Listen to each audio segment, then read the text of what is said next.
Okay, ഓണായി വരുന്നുണ്ട്. Redmi ഒരു സമയത്ത് എന്തൊക്കെയായിരുന്നു, പക്ഷേ ഇപ്പോൾ എനിക്ക് വലിയ താല്പര്യമില്ല മച്ചാനെ. അതുപോലെ ഇപ്പോൾ ഇറങ്ങിയ ഒരു പുതിയ ഓസ് ഉണ്ടല്ലോ, ഏതായിരുന്നു ഓസ്?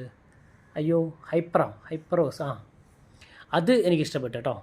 അത് കിട്ടില്ല കേട്ടോ, ഉപയോഗിക്കാനായിട്ട് ഒരു രക്ഷയില്ല മച്ചാനെ. നല്ല കിടിലം കിൺ സാധനം. അത് നിങ്ങൾ ആരെങ്കിലും ഹൈപ്പറോസ് യൂസ് ചെയ്യുന്നെങ്കിൽ കമൻറ്റ് ചെയ്യാൻ മറക്കല്ല മച്ചാൻ, അത് എങ്ങനെ ഉണ്ടെന്നുള്ളത്. കാരണം എൻ്റെ ചേട്ടൻ്റെ മോൻ യൂസ് ചെയ്യുന്നുണ്ട് റെഡ്മി 14. കിടിലം സാധനം എന്നാണ് പറയുന്നത്. കിടിലം സാധനം എന്ന് വെച്ചാൽ കിടിലം സാധനം. അപ്പോൾ നമ്മളിവിടെ ചെക്ക് ചെയ്യാൻ പോവാണ്. ആണ്ടേ, ഞാൻ എപ്പോഴും ചെക്ക് ചെയ്യുന്ന ഒരു മെത്തേഡേ ഉള്ളൂ. എൻ്റെ എല്ലാ വീഡിയോ ഞങ്ങളെടുത്ത് ശ്രദ്ധിച്ച് നോക്കുക. ഞാൻ ഈ ഒരു മെത്തേഡ് അല്ലാതെ വേറൊരു മെത്തേഡ് ഉപയോഗിക്കത്തില്ല.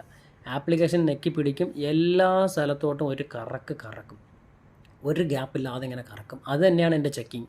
വേറെ ഒന്നും ഞാൻ ചെക്ക് ചെയ്യാറില്ല. ഇച്ചിരി നേരം മാറ്റി വയ്ക്കുകയാണ്. ഈ മാറ്റി വെച്ചത് എന്തിനെന്ന് പറഞ്ഞാൽ ഇതിൽ എന്തെങ്കിലും ഇഷ്യൂസ് വല്ലതും വരുന്നുണ്ടോ എന്ന് നോക്കാൻ വേണ്ടിയിട്ടാണ്. നമ്മൾ കുറച്ച് നേരം മാറ്റി വെച്ചിട്ട് ഒരു 5 മിനിറ്റോ 10 മിനിറ്റോ മാറ്റി വെച്ചിട്ട് പിന്നെ ഡിസ്പ്ലേ എടുക്കുമ്പോൾ ഹീറ്റ് ആവുകയോ അല്ലെങ്കിൽ എവിടെ